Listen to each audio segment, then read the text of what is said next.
Ano? Asan si Papa? Asan si Papa? Papa! Tawag mo na si Papa, dali. Wala si Papa, Happy. Tawag mo na. Tawag mo na si Papa.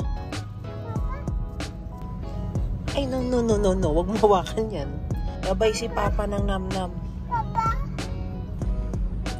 Ha? So, ayun guys, meron lang akong gustong i-share sa inyo dito sa sasakyan. Makakapag-avail po kayo nitong Android TV na to sa page po na ito, guys. Ayun na si Papa, Happy. O, open mo. Ano po, love? Nakabili ka po? Ubus na kaninang umaga po. Hala, ubos na. So, sinasabi ko nga guys, itong Android TV na to para sa mga sasakyan. Happy, wait lang po. Napakaganda nito. Grabe. Dati, hindi ganito yung itsura nito. Pero, ngayon, nung nagkaroon kami ng ganito, pagka-pindot mo nito guys, marami siyang application. At pwede kayong mag-download dito ng mga application. Kasi meron tayong Play Store dito. Ayan, pwede ka rin mag-Facebook, pwede ka rin mag-YouTube, mag-Waze, importante. At ang maganda dito guys, pag... Spotify na yan. Oh my God, may Spotify na. Pag ginanyan mo yan, Wi-Fi, so data lang kailangan mo, nandito na siya, hindi mo na kailangan gamitin yung cellphone mo sa pag-Waze. O diba, sobrang ganda. Kaya pwede nyo po yan i-avail. Ito po yung page nila, Android TV po yan, na sa sasakyan. Sobrang ganda. Astral. Astral, o diba? Ah. Astral? So ngayon guys, nandito kami na ngayon sa bahay. And of course, nandito si Papa Odi, Baby Tyron niya, at saka si Baby Happy! Yay! And magsa-celebrate kami since dalawa na silang nakikita sa TV. Yes, sobrang proud kami sa inyong dalawa. Kaya meron kaming papalabok, meron kaming papizza, at syempre ang favorite nila, ang cake! Kaya kakain lang kami, guys. Pwede na kumain po. Yes, pwede nang kumain. Yes! Ito, anak, wait lang. Oh. Ito na po. Yan na po. Wow! Oh, chulop naman. Yummy! Sige na, anak, kumain ka na dyan. Maglalagay na ako ng palabok dito. Wow, sobrang ano. Guys, alam nyo, sa totoo lang, masasabi ko lang sa inyo, magana ang bata kapag maraming nam-nam. Lagi sinasabi ng lola ko yan. Magtipid ka na sa maraming bagay, wag lang sa pagkain. Lalo na sa bata, para magkakaroon ng sustansya kung hindi kakain ng tama ang bata. Pakita mo na kay Papa. Ay, chum. Papa! Agad! O, dali na. Kiss mo na si Papa, dali na, Happy. Mama? Okay, ayan na si, ano, Happy, oh, ayan na.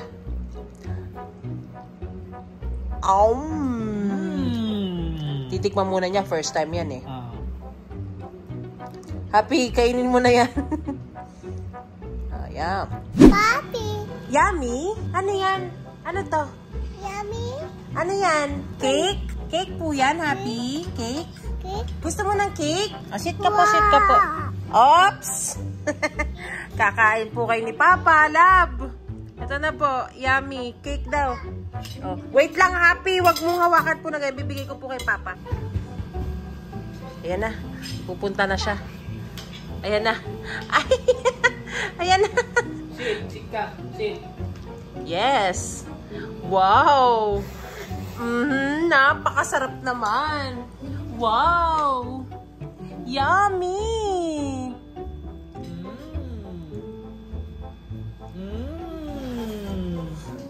Sarap. Chalap. Papa? Sige pa, magpataba ka pa ng magpataba. Papa? Hindi siya makapagsalita. Papa? Tyron niya. Sarap. Yummy. Yummy talaga. Sobrang sarap naman yan. Nainggit ako. Kakain na nga rin ako. So, ganito, kakausapin ko na lang si Mikay. Since nai-stress na si Tony, kausapin ko na lang. Mikay! Nakausap ko sila kanina. Actually, si Tony particularly, may mga tao lang sa paligid. Since nasistress na sa'yo si Tony kasi ayaw niya mag-adjust na siya yung lalapit sa'yo para makipag-usap. Tulad ng sinabi ko sa'yo kanina sa sasakyan, na kapag may sinabi si Tony na hindi nyo na, happy, wait lang, na hindi mo maintindihan, dapat kinakat mo kaagad. Or sinabi mo kaagad sa kanya. Ang nangyari, hindi mo siya kinausap kaagad. Hindi mo sinabi sa kanya, tapos, syempre, ang nangyayari, hindi ka na lang kikibo, mag-hi ka lang sa kanya, pagkatapos wala na, tapos nakasimalmal ka daw. Naiiyak si Tony kanina sa kwarto, kaya sabi ko sa kanya, may mga nakarating sa kanya na nagsabi ka ng kung pwede na lang ibalik yung kwarto mo kay Mama Rose, na doon ka na lang. Totoo ba yon? Sabi ko kasi nun, kasi parang lagi naging yung kasama ko, may kasama ko dito sa kwarto na parang nag-a-adjust sila na nararamdaman ko na sabi ko, okay lang naman ako sa akin. Pero di ba ikaw ang nagsabi mismo na wala na akong privacy, ganito ganyan. Syempre, Joke lang naman yun, kaya ko well, sineryoso niya yun. Pagkatapos yung seryosohin yun, syempre iniisip, kahit nga ako, pinaparamdam ko yan sa'yo, na kwarto mo yan, walang ano dyan, nakikitulog kami sa'yo. Si Tony, pinagsasabihan kami na, ate, tandaan ninyo kapag nakikitulog kayo kay Mikay, etc., mag-anuhan kayo, kumbaga, bibigyan mo rin siya ng privacy niya and ayusin mo yung mga gamit. So, ang sabi ni, nasaktan si Tony doon sa sinabi mo na kung pwede lang na yung room nila Mama Rose tsaka Ate Ann, na dating mong room, mabawi mo na lang. Doon ka na lang. Since hindi mangyayari yon, ang sabi ko kay Tony, kung sa tingin mo, nai-stress ka kay Mikay, dito mo na lang patirahin si Mikay. Yun ang sabi ko sa kanya. Kaya ngayon, ligpit mo na yung gamit mo, may kwarto ka dito, dito ka na. Okay, ito. Yun lang. Kaya na-ads na ngayon. Oo, pakausap ako na Vince. Pakitulungan na si Mikay sa mga ano niya, dito na siya. So kapatid, ganito, kinausap ko si Mikay. Since nagjo-joke lang naman daw siya sa mga sinasabi niya na yon about sa privacy, sabi ko sineryoso ni Tony kasi importante sa kanya yung nararamdaman mo. Pero, Joke privacy. Joke lang daw na. Ano siya, seryoso siya magsalita nun eh. Nagdadrive ako nun, kaya nakakausap niya ako, sabi niya kasi noong una. Alam mo ba, hindi ko alam kung bakit nila binibigtil. Ito nararamdaman ko lang to kasi parang lagi niya daw binibigtil na may sarili siyang kwarto. Na parang ang feeling niya, okay lang naman daw siya sumiksik sa iba, hindi naman daw siya ganun kadami. Parang binibigtil niya daw lagi na, ay, huwag na lang dyan kay Mikay kasi baka may privacy niya, ganyan. babae siya, syempre ibibig deal natin yung privacy. Ayun na nga, siguro parang pinapalabas niya, pero hindi ko pa rin maintindihan ko ba yung pinupunta niya is na hindi naman daw siya maarte, pwede naman na lang daw siya sumiksik dun sa kwarto niya kala Mama Rose sa babae. Kaso nga lang, may lalaki, ayaw nga ni Tony. Oo. Tapos, ang nararamdaman niya, lagi na lang siya naiipit sa ganong feeling niya na binibig deal daw, kada na lang kunwari, pag may bisita, gano'n, binibig deal daw na yung sa kwarto niya. So, gano'n na nga lang. Hindi na lang daw ng ganong issue. Okay, maluwag naman yung tinanggap. Sabi ko sa kanya, Mikay, so na-stress sa'yo si Tony, dito ka natitira. Yun lang. Ginanong ko siya, iligpit na yung mga gamit. Ginanong ko na. Kasi totoo, sabi ko lang sa kanya noon, nagdadrive kasi ako, yun ako masyado maisip ng solusyon. Sabi ko, Mix, alam mo, irekta mo na lang sa kanila. Kasi wala rin akong ma-advise sa kanya kundi irekta niya eh. Nararamdaman niya eh, paano nga sila magkakaintindihan. Paano kayo magkakaintindihan ni Tadoni? Hindi mo nirerekta. Naiintindihan ko naman na kailangan niya matuto na makipag-usap na ano. Hindi nga ako kinakausap eh. Hindi niya ako kinakausap. Hindi kanya kinakausap. Araw na hindi niya, ano lang siya, may health center, siya ganyan. Ganun siya. At every time na may tampo siya or what, ayaw niya ako kausapin. Hanggang kailan ko gagawin na titignan ko siya, kakapain ko kung kailan siya ready na makipag-usap na ganito. Lagi siya ganun. O dito. Kahit maantayin kung kailan siya nasa mood na okay na siya. Umaanda ng araw. O di gano'n na lang. Katulad namin, nahihirapan kami pumunta ng Toro de Palacio para mag-vlog. I-effort. E di mararanasan din niya na magpupunta kami dyan. Tapos uuwi rin ng bahay. Matututo siya mag-adjust. Katulad ng ginawa ni Odi na, hanggang dito lang ako. Uwi na kami. Ihatid na si Mikay lahat ng gamit. Walang iiwan. Para makapag ano siya. Kasi hindi ko entertain, makikinig ako, pero papapakita ko talaga sa kanyang busy ako. Since marami tayong mga iniisip na mga business at saka mabibisi tayo sa maraming bagay. Kaya kalahin naman niya sa kwarto ngayon eh. Nanggaling naman sa bibig niya na kailangan i-bigtil. Ayoko na nga live sa kwarto para wala na akong masabi. Gusto na lang niya sa baba. Hindi naman siya pwede sa baba kasi nga may lalaki doon. Aha. Diba? Hindi nga siya pwede doon eh. Diba? So, kung gano'n na lang, may space naman sa'yo. Ang dami-dami mong kwarto dyan. Dyan na lang siya sa'yo. Ayun siya sa kwarto dyan. Yung kwarto niya. Yung kwarto ko na sobrang gustong-gusto ko na sinacrifice ko para sa kanya. Hindi niya bet. O dito at least, solo talaga siya sa room niya. May sarili siyang cabinet. Lagay niya lahat ng gamit niya dyan. Pero, ang setup pa rin, syempre, sa computer area, dyan pa rin siya mag-ano. Kasi sabi ko kay Odi, never mo kukunin. Hindi naman siya pupunta ng computer area. Ay, hindi Yung ba? pwesto niya. Ngayon lang talaga namita mo siya, hindi siya mo. Hindi pati nung kaginis sa pagkakas. Hindi siya nag-edit sa computer area. Kung nakikita ko na. Bihira. Nung ano pa yung laptop niya, pero ngayon hindi na. Oh. Wala na. Wala siya lagi sa taas. Pero sinabi ko kay Odi, rule yun, never niya makukuha ang computer dyan. Dyan siya mag-edit. Wala naman siya computer dyan, eh. Yun lang, sinabi ko lang. Sige, tawagan na lang si ate at saka sa mga tulungan si Mikay sa mga gamit. Oo, kunin na lahat. Pati yung mga gamit niya dyan ng mga ano, papi, yung mga digulong. Oo. Tawa! Wait lang. Sige na, babay na tayo. Bye-bye, love you, bye.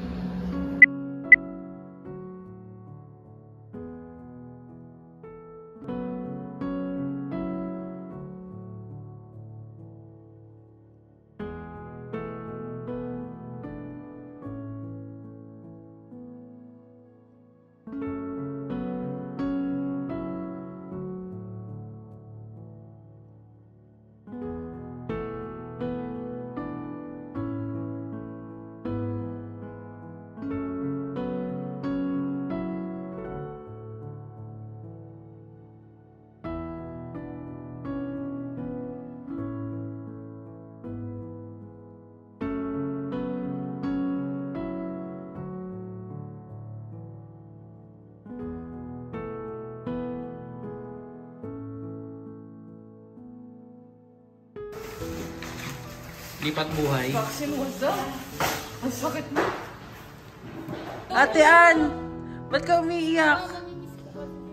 Pagtadi, hindi ka ako umiiyak eh. Ann, pupunta naman kami doon. Lumipat lang naman si Mikay ng bahay. Araw-araw din kami nandun. Yan ang anak ng mama ko, hindi na ako. Yung nanay mo, nilayaso ko kasi umiiyak na din doon eh. Ay, umiiyak na rin. Oo, siya nagligpit ng gamit ng anak niya. Mikay. Si birthday ay kung muna bahala. Oh. Huy, Ann! Ba't ka umiiyak?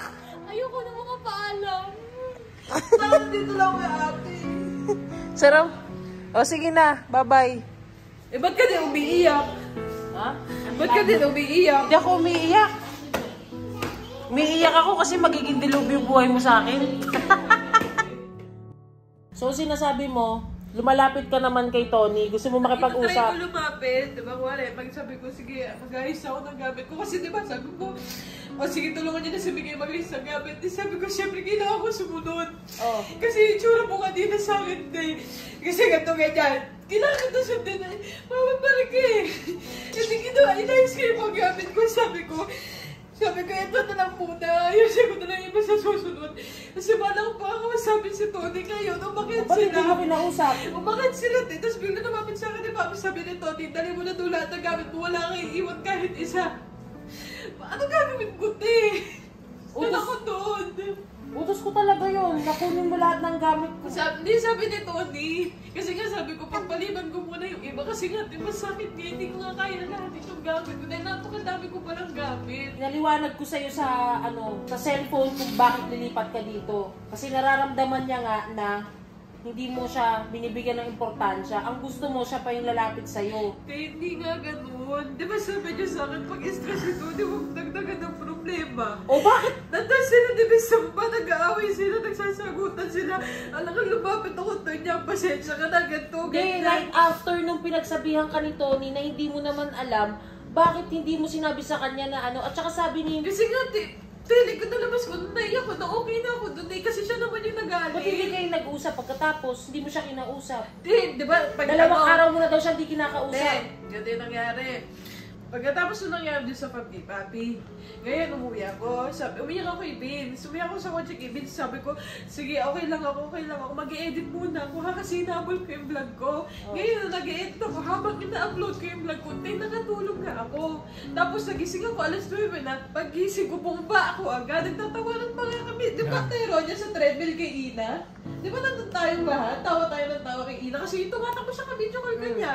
Tapos pagkatapos nun, umalis sila. Inatid si Tyronia dito. Tapos pagkatapos nun, pagbalik nila, tulog na ako ulit Tapos ngayon, kinabukasan, kanina, yung nangyari kanina, okay naman kami, nag-uusap ako, hinahanap ko pa yung ano ni Tyronia. Yung vaccination card, tinanong ko ba nakita mo na ba? Ganyan ngayon, tinutulungan ko siya maghanap. Ngayon, pagbalik natin, di ba nandun lang ako sa ano, tapos sabi magpahinga ka na, tingin lang yung interaction namin dalawa. Oo nga, ang point niya, nai-stress siya kasi nakikita niyang nakasimangot ka tapos hindi mo siya kinakausap na Tonya, hindi talaga sa akin sinabi ni Ton, hindi talaga sa akin sinabi ni Papi yung na kailangan ko siyang samahan. Dapat nag-ano ka ng gano'n na kumbaga, pag may nagkaroon ng kaguluhan sa loob ng bahay, hindi porkit nailabas mo na yung sama ng loob mo at sa tingin mo, nailabas na ni Tony yung punto niya, tahimik na lang kayo. Dapat laging may closure dun sa issue na yun. O dun, tuloy nang nangyari. Oo nga, naiintindihan ko yung point mo. Pero sana, intindihin mo yung pinapoint out ko sa'yo na nandun pa tayo. Bumaba si Vince ng hagdan, may dalang sapatos. Tapos parang inaya niya si Papi. Tapos sabi ni, may nagtanong si tatay ata, saan kayo pupunta? Sabi niya, i-date ko lang si Tony, mainit yung ulo. Paano ko sasabayin yun, te? Paano ko lalapit ng Tonya? Usap muna tayo bago ka umalis. Tonya, baka pwedeng pakinggan mo muna ako. Paano ko gagawin yun kung mainit yung ulo niya?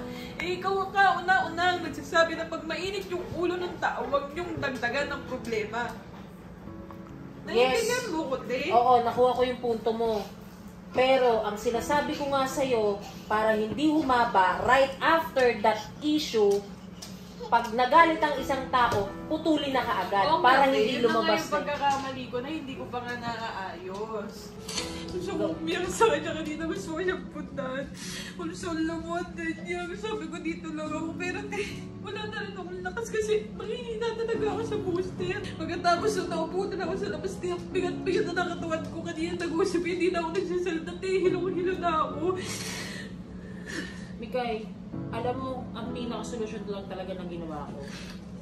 Alam ko naman. Dinala kita dito sa bahay para mag-reflect, isipin mo mabuti kung saan ka nagkamali, may room for improvement, at the same time, inalis muna kita kasi alam ko na i-stress ka na. Point din naman para matuto ka. Ang point din doon, si Tony, lagi na lang siya ang nag-a-adjust. Ano ba? Lagi ba siya ang lalapit? Lagi ba siya ang ano? Eh, dami niya nang iniisip. Lagi naman ako nung malapit sa aming dalawa. Tapos, nagagalit siya sa akin. Yun din ang nasa isip niya siya. Ako ba lagi ate mag-aantay kung ano? Ako lagi lumalapit sa kanya. Ako lagi, simula umpisa hanggang ngayon, ako lumalapit sa kanya. Kaya siya tama siya, mali siya, ako lumalapit sa kanya kasi may respeto ako sa kanya. At kahit tingin ko mali siya, tingin ko pa rin tama siya kasi pinagsasabihan niya ako, may pakialam siya sa akin. Totoo naman yun, Migay. Kaya Pero kapag pinapaliwanagan niya sa mga punto, na pag example, pinagsasabihan ka, sumasama ang loob mo. Hindi ako sumasama yung loob kasi nung isang araw, nagalit siya sa akin nang wala akong alam, kaya sumama yung loob ko. In-explain ko na sa Zayad kanina.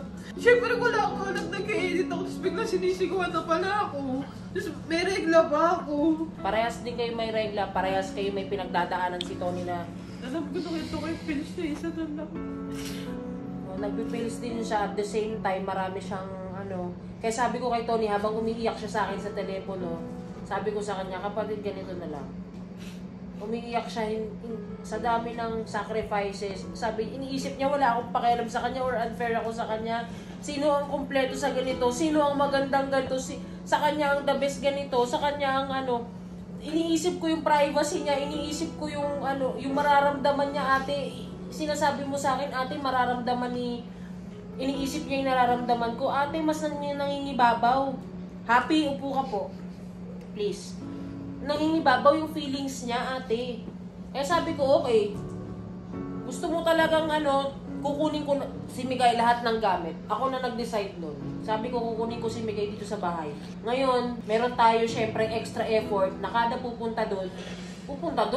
Tayo ang pupunta ng bahay, tayo wala namang sinasabing maglayasan or whatever. Pero ang akin, Mikay, pamilya tayo dito, magtiisan tayo sa pangit ng ugali ng isa't isa at magtiisan tayo mag-improve sa kanya-kanyang ugali na magkakasama.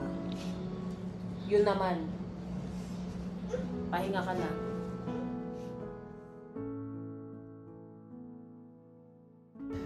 Wala lang, Mama Marie, parang tumatak lang sa utak ko na pag may problema ang pamilya dapat pinag-uusapan, walang aalis na iwanan. Uy! Pinag-uusapan naman natin, bakit ang tingin ninyo sa bahay ko, parang lumayas na kayo? Hindi, kumbaga syempre, Mama Marie, di ba? Si Mikay pag nawala dito, syempre, ano ba dito si Mikay? Yung ganun. Ano ang silbi, di ba?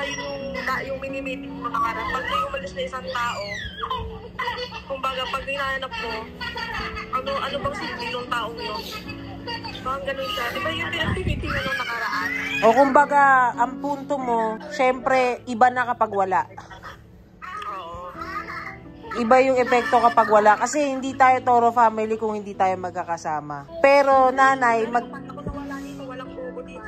O, di ba? I'm crying. O, don't cry.